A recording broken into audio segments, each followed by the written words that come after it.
Hello guys, welcome to my YouTube channel. Today we're going to be talking about how I learn things and retain them for a long period of time. So let's begin. The first thing I do is obviously I use a little hack that I think works really well for retaining large amounts of knowledge for a relatively long period of time.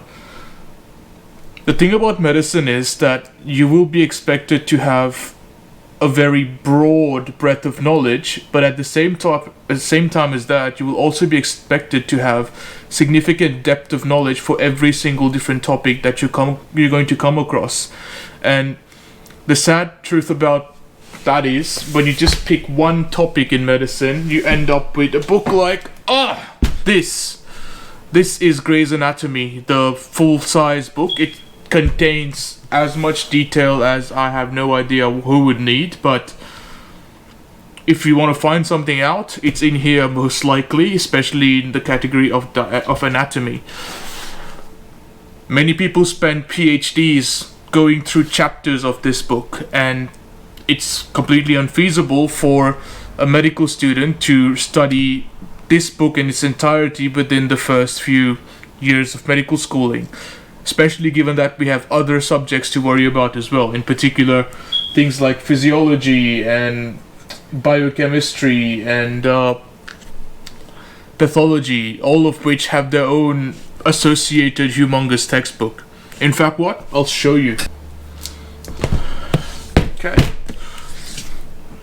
But this obviously was my this is a comprehensive anatomy textbook. It was not my prescribed textbook. This here is Guyton and Hall, physiology. This was my prescribed textbook for physiology. This right here is Robin and Contran's pathological basis of disease. This was my prescribed textbook for pathology. And we have other thousands of different books. I think Rang and Dale's was the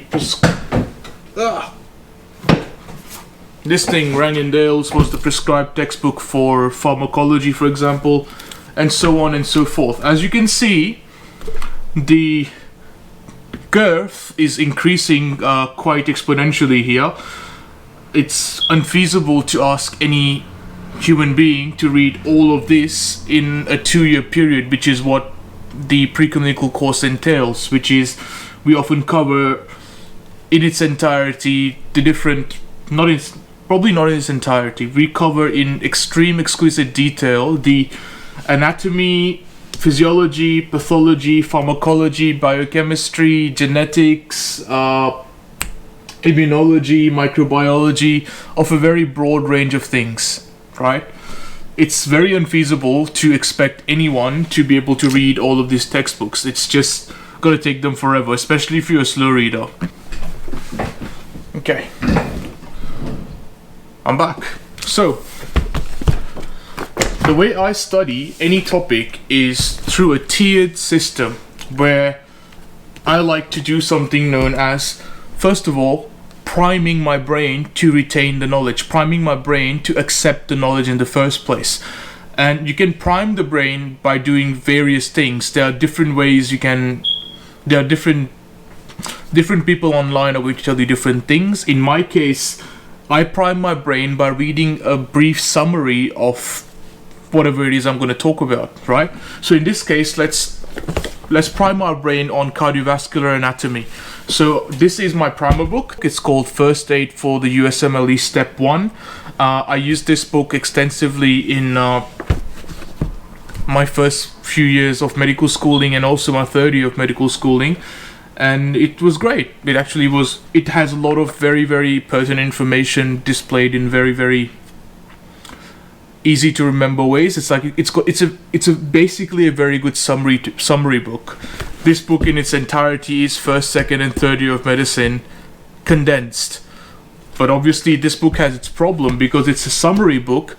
You can't read this book and know medicine, right? You'll just know a summary of medicine. It's like having scaffolding there with no associated bricks, with no associated tilings, with no associated structure. So what you see is a bunch of scaffolding, but not really a house.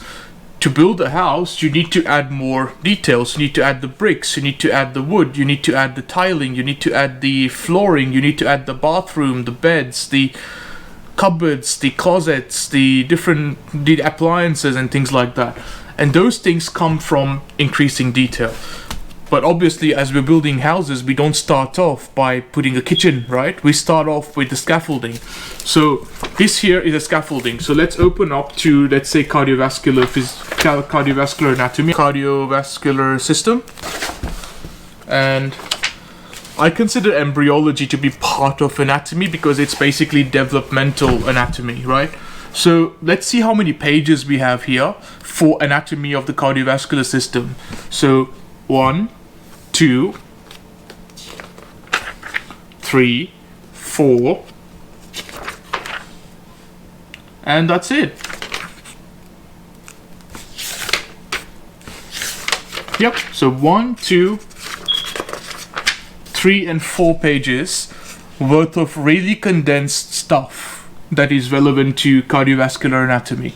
This obviously is not an extensive coverage of every single thing. For example, you just can't read something like this: outflow tract formation, neurocrest and endocardial cell migrations, arrow, ascending aorta and pulmonary trunk. You can't make sense out of this, right? In order to make sense out of this, you need detail. So this is what I do. I will read through this, right? Just read through this, because obviously we all have different levels of knowledge, right? Not everyone is going to be an absolute noob at reading. So some of us might already know some of the things that are already in here, and we can sort of streamline our study by focusing on things we don't know rather than focusing on things that we do know. So in that case, I will just quickly skim through these pages. These 4 pages, just four pages, right? This summary book, 4 pages, and get a brief overview of what I need to know in general for, let's say, preparation of the USMLE Step 1 exam, right? But as I just told you, it's very, very, very difficult to learn and understand what it is, this information that is telling me. You could be a very good memorizer and memorize everything that's in this book. Great, but you won't be a good doctor.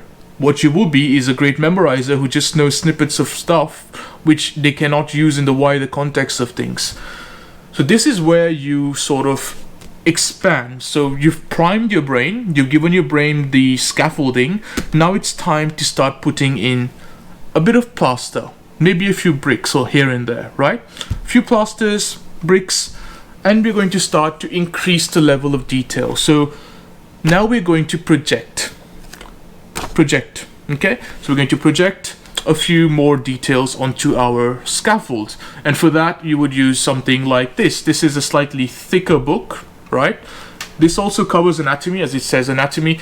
I'm not sponsored by anyone. I'm not endorsed by any of these people who sell in these books. In fact, I don't even recommend some of these books, to be honest. So all of this is my own personal opinion, okay? So getting back to the point, so what you do in this case is you're going to go to the same thing. You're going to open Cardiovascular Anatomy. There we go. So here we go. We start here at embryology of the heart. 1, 2, 28, 29.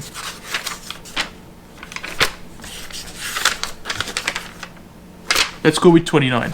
So as you can see, we've gone from 4 pages to 29 pages, but the amount of details we're adding to those 29 pages has also significantly increased. In this case, by having this book, by reading this particular book, not necessarily this particular book, but this style of book, which is your projecting book, you're going to understand what all of those tiny little outlines meant in your primer book. So every single one of those headings and subheadings that you form in your mind when you read the summary are now going to start to be given some context, right? Learning something, the more detail you add to a particular field, or the more detail you add to a particular topic, the better your understanding of that topic typically is going to be, because you're going to be able to perceive it from many different points of view. So, for example, you're able to integrate, because you understand how the cardiovascular anatomy works, you'll be able to integrate how physiology might be working. You'll be able to pinpoint the exact location of, let's say, the sinoatrial node. You'll be able to pinpoint where the tracks run inside the atria. You'll be able to pinpoint the exact location of the AV node. You'll be able to find the bundle of His and how different kinds of pathologies integrate to this. For example, if you have an inferior infarct, which usually is supplied by right coronary artery, you can often get things like an AV nodal block. Why? Because the AV nodal area is supplied by the AV nodal branch of the right coronary artery in most people, right?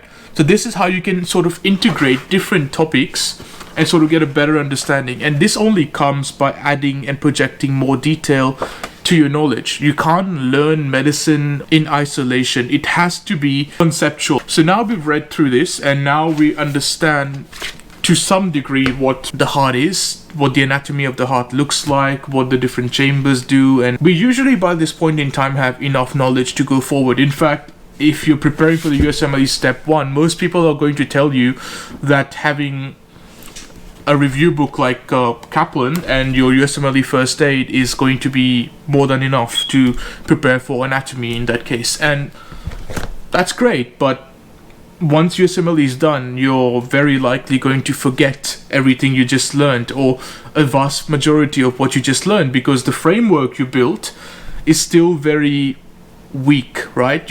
You've just basically tiled your house, you've just put some plaster in your house, and you've just put some bricks in your house. Your house is not really a house. It looks like a house from the outside, but it's not really a house.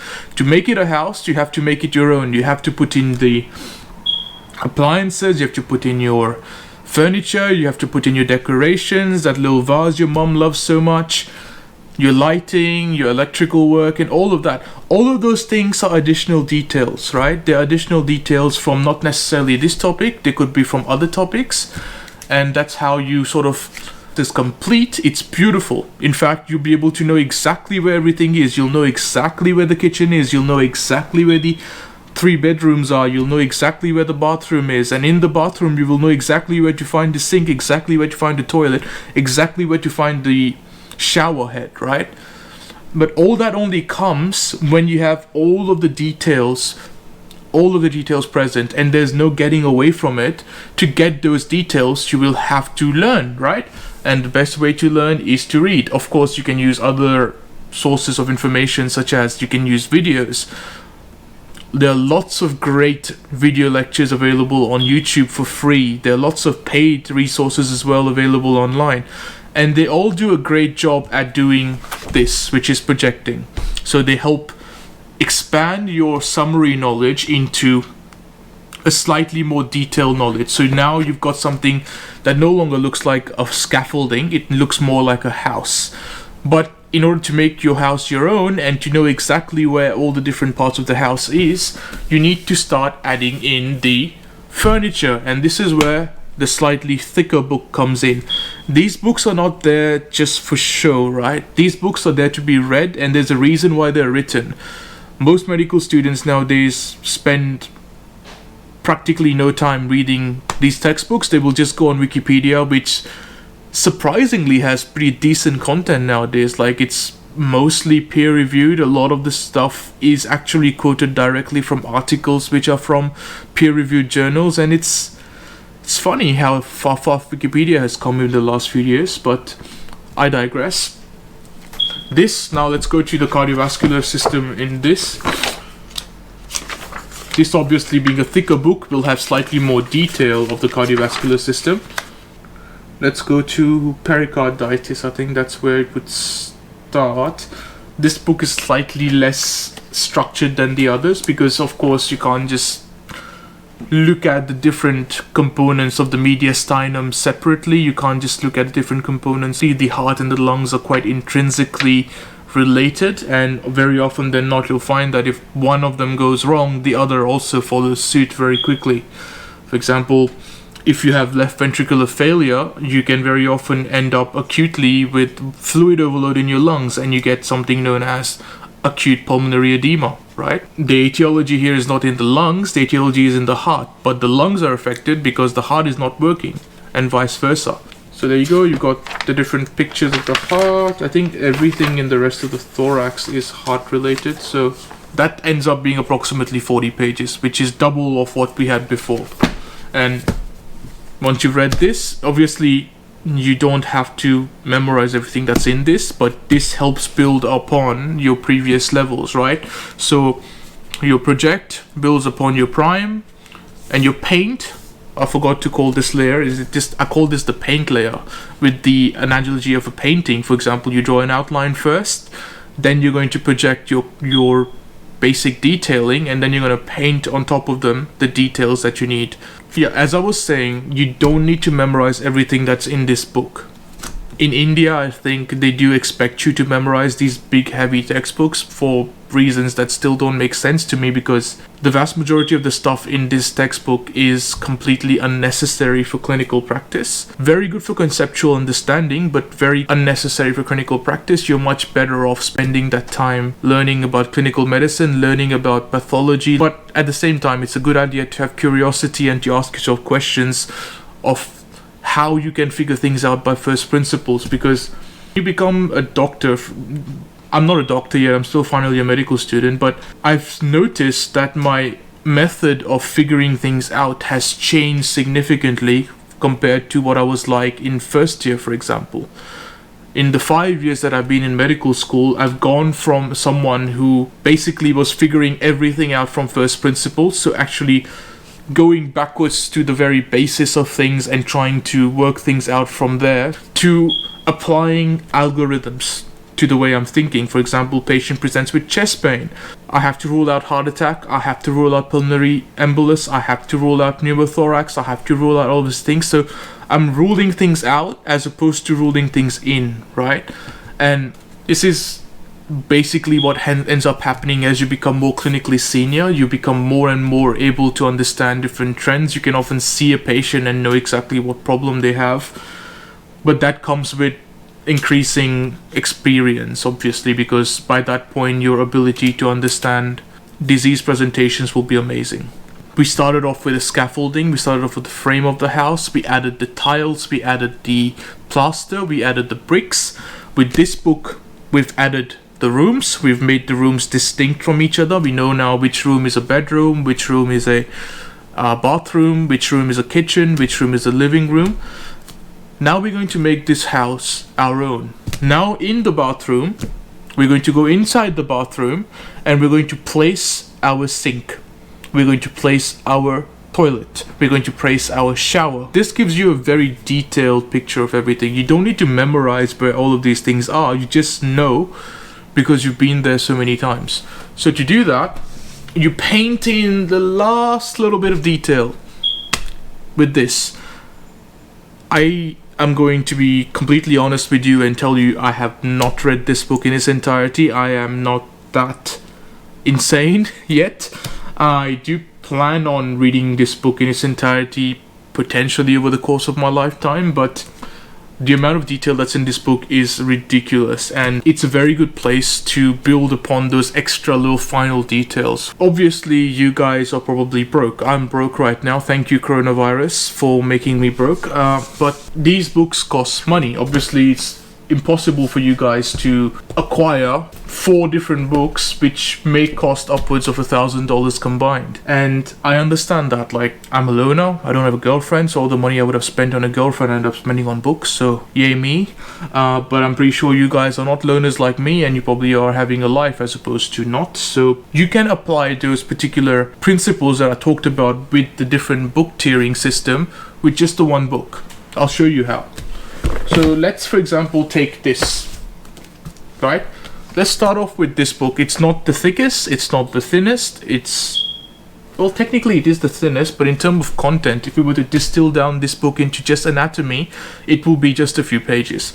So realistically, this is like a mid-tier book. So how would you start off with building your frame? So you build your frame up by just, let's go back to cardiovascular anatomy. So cardiovascular anatomy is in thorax 35. The way I would do that is by just reading the outlines. Just read the headings the subheadings, and the bold words. The only thing I'm going to read is embryology of the heart, formation of the heart tube, right? Mesoderm, neural crest, neural crest rails, heart tube, ventrally, heart tube forms 4 dilatations and a cranial outflow tract. Adult structures derived from dilatation of the primitive heart, coronus arteriosus, aortic vestibule, sinus venarum, fetal circulation, 3 major venous systems, velatine, umbilical cardinal, oxygenated blood from the umbilical vein, vascular shunts, ductus venosus, foramen ovale, ductus arteriosus. This is how I would do it. So I would just go through all 20 pages and just read the headings, subheadings, and the bold words, right? This is going to set my brain up and prime my brain up for the information that's about to come. Your brain associates those words with those particular subheadings. So when you start to project, you only read the sentences which have the bold words in them. So the heart begins to develop from the splanchnic mesoderm in the latter half of week 3 within the cardiogenic area of the cranial end of the embryo. Neural crest cells migrate into the developing heart and play an important role in cardiac development.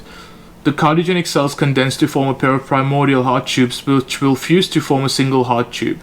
So I've read all 3 sentences because all 3 sentences contain the bold words. Obviously, as you do this over the course of the entire chapter, you will not read the entirety of the chapter. You will only read the words which are in bold.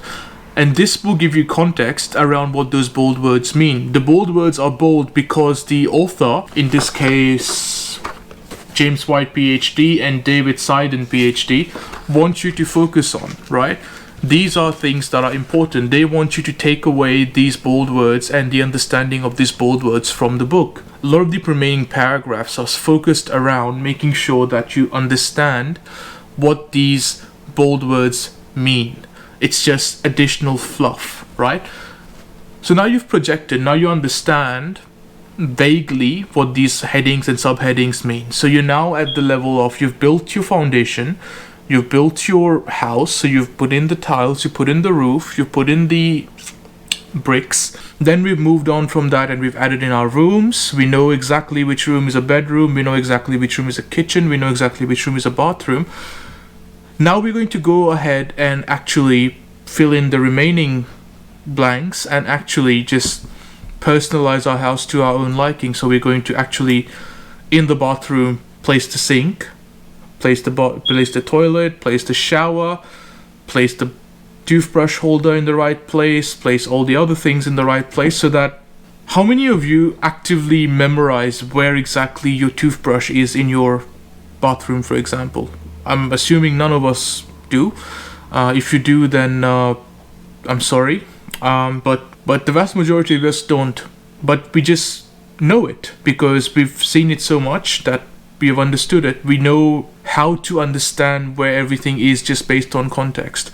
So this is the reason why I have this tiered system, because very often than not, you can generally understand what's going on from first principles just because you have been provided the context, right? Like I was talking before with the understanding why a patient has a 3rd degree heart block on their ECG following an inferior infarct, because you're able to understand that, okay, in inferior, the ECG, the squiggly lines are telling me there's ST elevation in the inferior leads, which is 2, 3 and AVF, prolonged PR interval, which tells you that AV node is malfunctioning, and you know that because the physiology of the AV nodes delays the conduction of the electrical signal from the atria to the ventricles. And now you know exactly why that happened. It's because the inferior heart is supplied by the right coronary artery, and the right coronary artery also in most people provides the AV nodal branch, which perfuses the AV nodal area.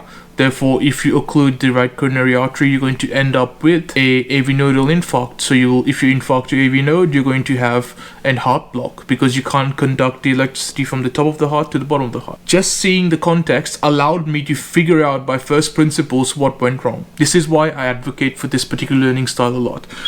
Yes, it requires a huge amount of commitment from your part. It requires a huge amount of reading, huge amount of studying, huge amount of looking stuff up, huge amount of getting questions wrong. I forgot about questions. I forgot to tell you about questions. Very, very, very, very, very important to test your knowledge on a regular basis. Reading alone is one of the worst ways to retain stuff. You have to actively apply the knowledge you have read in order to retain it. So question banks, writing down short answer questions, or other people quiz you is one of the best ways of retaining information. You have to actively apply that knowledge. Yeah, just having that conceptual knowledge from the very start makes life so much easier in the clinical years, where you don't have to worry about a whole lot of other things.